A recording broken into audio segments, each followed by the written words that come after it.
Keira Wiles, you are an estate agency trainer working alongside Tony Morris, so you actually do all the work. What are the 6 common mistakes negotiators make in their day-to-day?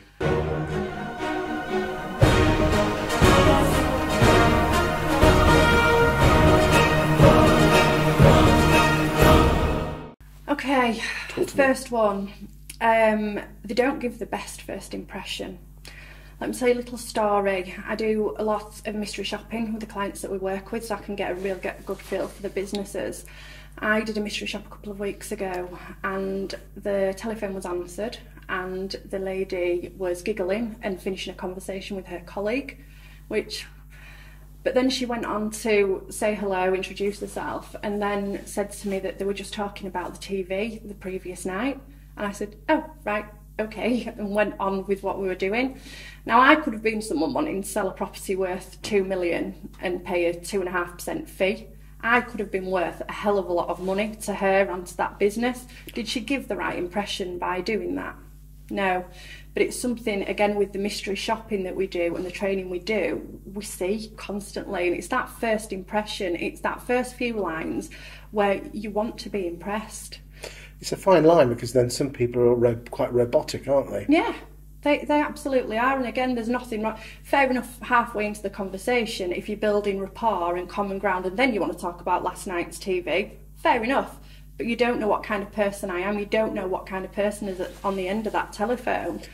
I mean, what's a good first impression? What's a good couple of opening lines that you think are friendly yet professional? Well, you need to be, first of all, you need to be smiley, you need to be bubbly, not too over-enthusiastic. You need to say who you are, you need to say your company, obviously. And a couple of what we call buzzwords. So, for example, if someone says, hello, I'm looking to sell my property, so it's fantastic, I can definitely help with that. My name's Keira Wiles, who am I speaking with, please? And it's the professional, the bubbly, and just a level of everything until you can get a feel for what kind of person you're dealing with. What other buzzwords have you got? Fantastic, absolutely, I can help. Just nice. Quite simple happy things. Yeah. But most people don't do them. No. What's the second common mistake Negs make? Okay, usually if they're doing an outbound call or sometimes an inbound call, they can feel rushed. So, for example, if I was to ring you, Chris, and you were in the middle of the supermarket doing your shop and I'm ringing to see how your property search is going, for example, you'd be kind of rushed with me, wouldn't you? But you're in the supermarket. And what Negs do is they kind of apologise for ringing when actually you're ringing to provide a service that the client wants.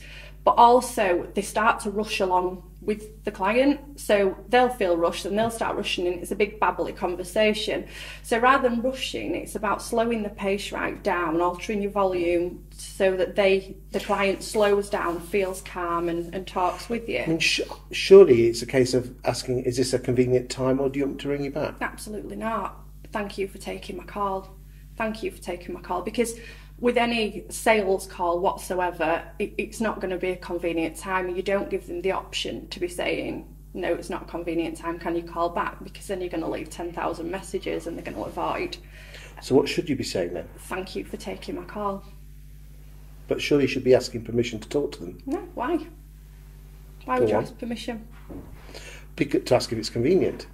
But they've already allowed you to be in contact. They've given phone numbers and everything else. So them answering the call is permission? Yeah. In your opinion? Absolutely, yeah, and it's a case of thanking them, because you are thanking them, and then if it's that much of a bad time, they'll turn round. We can all turn round, can't we, and say, look, it's a really, really bad time, can you give me a call back? Fine.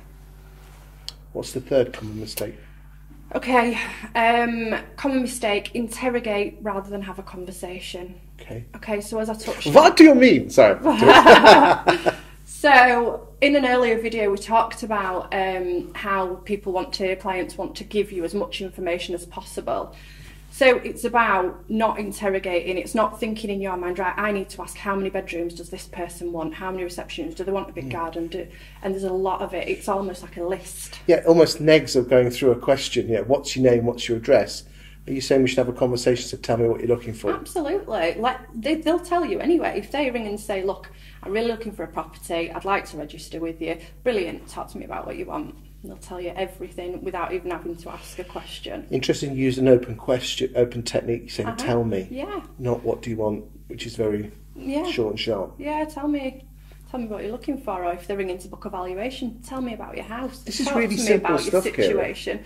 It is really simple stuff, but you don't see it. So if we were to ring 10 estate agents now, I can guarantee the first question would be your name. Now, you don't need to ask someone's name, so you'd be saying, I'm Keira Wiles, who am I speaking with, please? Not what's your name, what's your telephone number, what's your email address, what's your address, postcode. Because I bet you a pound to a penny, if you ask most Negs, they'd say that they do it the way you do it, but if they actually listen to the conversation, like we talked about in the previous video, about actually listening back to phone calls. Yeah, do you know what doesn't help as well? I think we're all kind of in front of screens, aren't we, which we need to be, and it makes perfect sense, but your screen, whatever system you use, will have those questions and those prompts, so it's kind of switching yourself off from that a little bit, still getting your information on there, but letting them talk about what excites them, so they might be buying, renting, and then the boring stuff afterwards. Might almost be good to write everything down on a piece of paper first, and not input it direct into the computer? Depends, because then are you doubling up? Are you doubling up on work?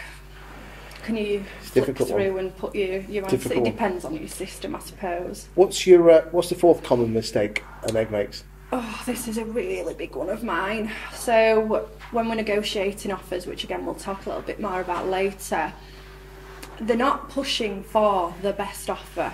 Okay, so when an offer comes in, it's almost that excitement that we're going to hit a sale. We've sold a house. Yeah, we've sold a house. That in the back of the mind, that we all know, it's wired into us all that the idea is to get the best price, but actually we're not doing it. The negotiators that I'm coming across, it's more a let's get it tied up, let's get this one on the list, let's move, next one. And it's not okay, because then it has a knock-on effect. Your success stories don't count because you've got 10 grand. And we're going to be talking about that in another video. It'll be on my YouTube channel, so check that one out. Yeah. Tell me what the fifth mistake is. So they miss really, really important opportunities that come up. One of the main ones, landlords. So if you're registering someone as a first-time buyer, and they say, oh, we're living rented at the minute, brilliant, talk to me about timescale. So we've given notice to our landlord, brilliant, landlord, who's your landlord? Do you do it through an agent? Excellent, I think your landlord will need our help, so can you please give me details of your landlord? Are they really going to give you those? And if, depending on the agency you're working, we brought an incentive where if we spoke to a tenant, they passed us the landlord's details. Obviously they might need to get permission from the landlord, and if they went ahead and rented the property or sold the property through us, we gave them £50 voucher, gift voucher, high street voucher, whatever. If you say to a tenant, £50 gift voucher just to make a call, yeah. Nice one. But there you go, got access to landlords straight away, and not many do it. So simple. What's the final and sixth mistake? So they don't have the knowledge or the evidence. If you've got someone ringing and saying that they want to market a property on Smith Street, for example, they don't know the last 5 properties they sold in that area, they don't know the success stories from there, they don't know on Smith Street there's a really good school, they don't know the transport links, really simple stuff that off the top of your head you should know, but they don't.